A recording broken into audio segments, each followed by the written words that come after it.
So studios like those who worked on TMNT and Spider-Verse, now these aren't all hand-drawn frame-by-frame animations, there's 3D being used here, but it's stylized. They're trying to find a way to be able to produce these animations without breaking their backs over it. If you look at the mangakas and anime artists and the absolute lengths they go to make deadlines and produce the art that they're producing, it's an insane amount of back-breaking labor, literally like motherfuckers have back issues of the amount of drawing they're doing. Like, it's very...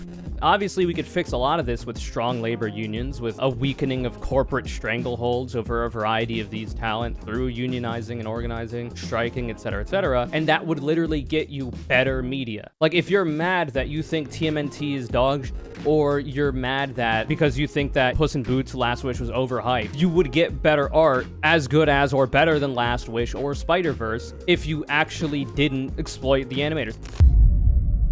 Also, this guy whose content on YouTube I like, or on Twitch, or on Twitter I like a lot, seems to be really mad about this specific scene from the Teenage Mutant Ninja Turtles Mutant Mayhem movie. I think the movie looks good, like, aesthetically. I haven't seen it, and watching this clip has made me want to see it. So it's having the opposite effect. I think the context here is that they're in New York, obviously, and he says, I'll do the talking about, like, talking to New Yorkers or whatever. I'll do the talking. Hey, I'm a gangster. I got my puff and my Timbs. I need my bacon, egg, and cheese, too. You got the good super fly? Bacon, egg, and cheese. Bacon, egg, and cheese. Let me get a bacon, egg, and cheese. Let me get a bacon, egg, and cheese. Yo, let me get that bacon. With the bed? With the bed, yeah. We outside. We outside. You heard? Yerk. Yeah, I don't think this is gonna help people like you, just being honest. I think it's really funny. I like it a lot. And maybe it's because I'm from Jersey, so maybe I have a level of detachment that somebody who literally lives in Brooklyn, New York wouldn't. Or a level of disattachment, or whatever the fuck. Detachment. Man, screenwriting and comedy at large just sucks ass now, huh? I don't know how you see this and not find it to be slightly humorous at the very least. So I think he's literally just mad because he's from New York. Pretty convinced at this point if someone gets major marketing and distribution, then the script was just pure ass. So I posted New York. He's getting the shit kicked out of him in the QRTs. And rightfully so, I think. I think this is a bad opinion. You could say you don't like the clip or whatever, but I think this is a disproportionate response. You could use any other movie to justify this position, but I don't know. I haven't seen this movie, but I want to now. I think it's on Amazon Prime Video and like Paramount Plus for streaming. It was obviously in theaters too. Bacon, egg, and cheese. Bacon, egg, and cheese. Let me get a bacon, egg, and cheese. Bacon, egg, and cheese. Also, Let me get that bacon. what's really cool about this, people are saying this, so I assume it's true until proven otherwise. Apparently, this wasn't actually in the script. This was improvised by the voice actors. They were just having fun. And if they didn't keep it, it would have been like an outtake. But they kept it because it was funny and genuine. Because they were genuinely just having fun talking about, a funny meme about how New Yorkers talk. And then they kept it in the script. And yeah, that makes it even better. I love that. That's really funny. Because it's all like young voice actors too, which is cool. And it seems like they're pretty good at what they're doing. And like they're supposed to be teenage Mutant Ninja Turtles. These are teenage characters because that's the name. So it makes sense that you would want to inject a little bit of what the teens are up to nowadays. And it's better that it comes from the literal teenage voice actors rather than, some corpo who's focus tested the optimal appeal to Zoomers script option. Right? I don't know. I like it. I think this is a disproportionate response. But you're allowed to be wrong, so no hate. Do you have a stream schedule? Not really. I seem to stream every 4 days. I used to stream every other day, but I got a post-viral cough, and it hasn't gone away yet. It makes talking hard. Because it's comorbid with my chronic allergies, year-round allergies, and it's hard to stream a lot and talk a lot. Especially with my streamer voice, like when I do segments.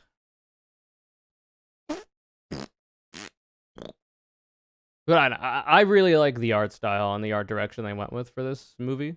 I think it looks really good. And Spider-Verse really changed the fucking game, didn't they? God damn. Like, for so long, it felt like it was just Boss Baby type graphics, you know what I mean? Pixar 3D shit. And then Spider-Verse comes out, and like Illumination Studios and shit with like the minions. And then Spider-Verse comes out. And I'm sure there are probably other animated films that have come out aside from Spider-Verse, but obviously Spider-Verse is the big one that like deviated from that expectation for animated films. And it's, I don't know, it's really cool. And this one is very painterly. Obviously, like, it's getting a bit resolution crushed because it's a Twitter video. But I think it looks really good. Obviously, Spider-Verse, both Into and Across the Spider-Verse look really fucking good. Then we had Puss in Boots: Last Wish, which was closer to the Pixar art style, but was really fucking good. More stylistic, and they did a lot more with the animation when it comes to, you know, motifs and composition than they really had reason to.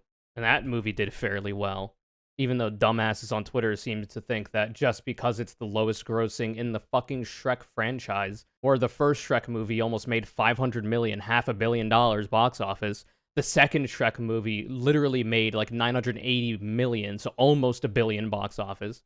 Like, Last Wish made like 461 million box office or some shit, which is already a profit for the budget, and is very close to the original. But like, the amount of gold coins that a fucking piece of media makes doesn't justify if that piece of media is good or not. Like, these things should be judged on objective metrics, like the script writing, the animation, the composition, the style, how things look, the voice acting, you know, the pacing and the story building and all this kind of shit. Not just how many doubloons the Corbos are making while underpaying their actors, voice actors, and set workers. Because, like, that's a super pro-corpo position. And it was a position, unfortunately, that was taken by this one person who seems to literally be like 16 years old or some shit. So, of course, they shouldn't be on the internet because your opinions don't matter on shit like this if you're that young. Like, these movies are literally made for you, but you think you're woke.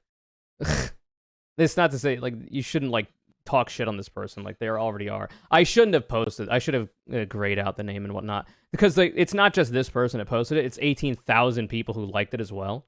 They said, remember when the internet collectively convinced itself that this was one of the greatest movies ever made for about 6 months straight? It's like, I would not say that Puss in Boots: The Last Wish was the greatest movie ever made, but obviously they're being hyperbolic, or maybe they're not, but it seems like they are. There was a lot of positive buzz for this movie, and it's genuinely because it was a good movie. The animation is good, it was stylistic, the story was good, the characters were good. It was a good film. You know, it wasn't perfect, it wasn't the best animated movie, but it was good.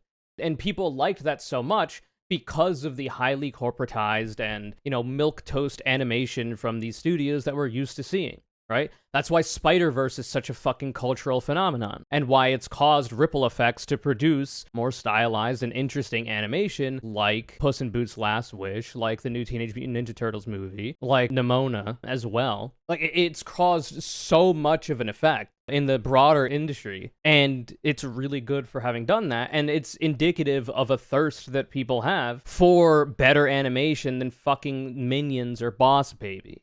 Obviously, there's a variety of reasons why studios tend to go for that, because usually you can... Little man.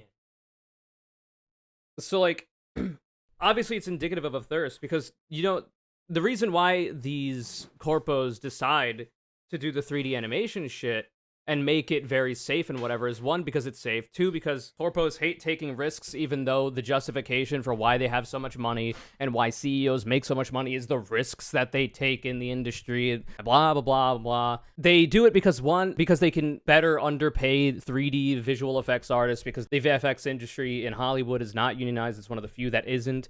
Though they have filed for a union in some part of the VFX industry. I forget which specifically, or if it's like the entire VFX. And I think it wasn't the entire, but regardless, it's a lot easier for corpos to pay VFX workers and CGI workers and whatnot less and have them work longer hours and worse conditions than it is for other unionized talent like actors and screenwriters and whatnot.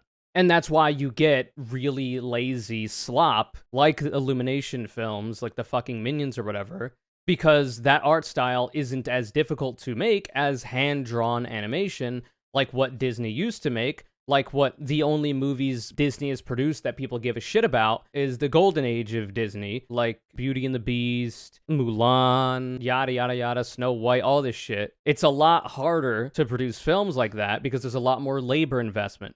It requires a lot more because people are literally hand drawing every single fucking frame.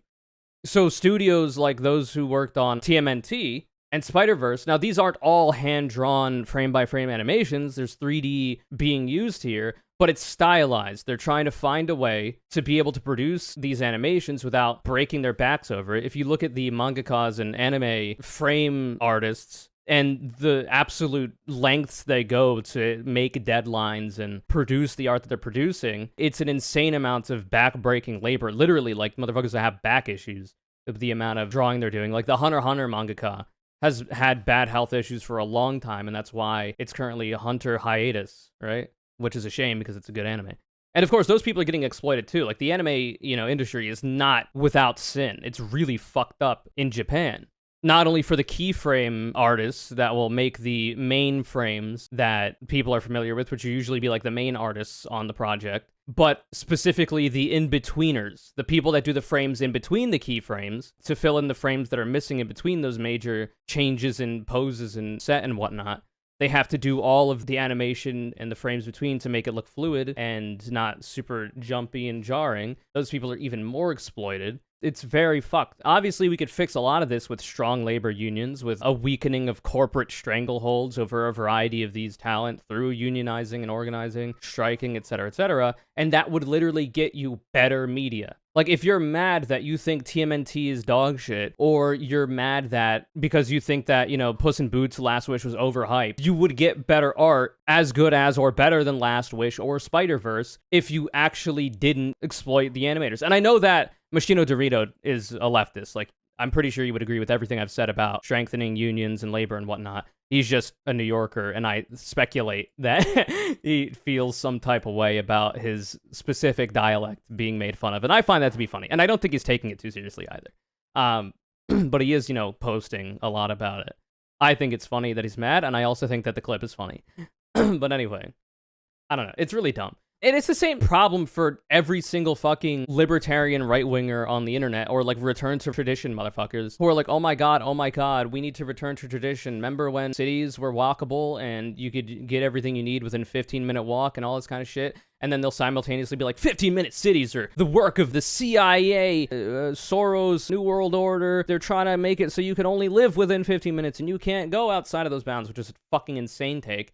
And they're also like, I need my big cars, and it's an infringement on my freedom to not be able to drive my fucking Ford F-150 with the 72-inch lift kit down the narrow streets and alleyways of Seattle with all the pedestrians in fucking Pike Place Market. Right? Like, literally to return to tradition in that aspect would literally be to build infrastructure that is not car-centric, and the only reason we have car-centric infrastructure is because the corpos in the automobile industry lobbied the fucking politicians of this country in order to build this shit, so people needed cars because it makes sure they have a guaranteed income stream on their fucking automobile purchases. You need to be anti-capitalist in order to get a variety of this return to tradition shit, but they can't see it because Mario's even pissed off. He fell off the fucking shelf. That's how mad he is. What the fuck? Well, now you can't see him. God damn it. There. Speaking of making the same safe shit over and over and over again, new Mario releases have not been very exciting to me, and they're doing a lot of fucking remasters and re-releases, which I guess is fine, but like, come on. If you're gonna keep making the same games over and over, rehire the people that made the Mario and Luigi games and give us a good fucking 2D RPG again. You bitch you. The Mario and Luigi studio, I forget the name of the studio, got terminally fucked over by corpo Nintendo bullshit, is my understanding. And I'm a big Mario fan. Like, I'm a speedrunner of Super Mario 64, so like, obviously I like these games. Anyway, fucking... what am I saying? Oh yeah, and it's all like libertarian right-wing dumbasses who don't have like an actual political analysis of the issue and are just like, I want to be able to smoke weed and I have questions about the goddamn age of consent, brother, and that's why I'm a libertarian. But I also support corporations keeping their boot on my neck because I'm also kind of a masochist And I like it when there's an old balding man who has $1 trillion who can put his boot on my goddamn neck because it gives me sexual pleasure and it's the only way I can come anymore because I beat my meat so fucking vociferously to pictures of trans girls. Anyway, like, it's people like that that would benefit the most from what they supposedly care about, but they're bootlicking fucking right-wing corpo shit. It's so strange. And it's the same for animation, by the way. If you think that Western animation is in decline and is falling, it's not because of fucking wokeness or, like, black people being in animations, because, you know, TMNT, the Turtles have always been, you know, people of color. Or other films, right? Like the Lightyear lesbian kiss that was carefully crafted by Disney to be able to, or whoever the fuck it was, I forget, to be able to cut it out in countries where that would be against, you know, the fucking theocratic doctrine, so they could still make money. It's so dumb. Like, if you want better media, it's not because of trans people, it's not because of blue-haired feminazis, it's literally because corporations are not wanting to take risks because they found formulas that worked, and you motherfuckers just eat the slop. You just eat the slop. To be more critical about the media, not because of the fucking inclusion of minorities, but because of the actual metrics and objective metrics of the story, of the animation, and the fact that the people who work in these films, the actors, voice actors, etc., are getting exploited. Like, you have to care about all that shit before you can actually have a critique that is worth anything. Because without it, you're just saying words. It's just dog shit. None of your solutions would actually fix the problem. In fact, they'd often make it worse because so much of American culture is built around the fact that black people and brown people are some of the only people that can actually produce anything new, original, and interesting to the broader zeitgeist, and that's why hip-hop is the most popular fucking genre of music, why trap, drums, and percussion have infected in a good way, infected, by the way, infiltrated, perhaps, every single other music genre under the sun, why so much fashion is driven by black queer people. It's not to say that white people can't produce good media, it's just that a lot of American culture is built around black and brown people, and a lot of their culture comes from the struggles that they have to face.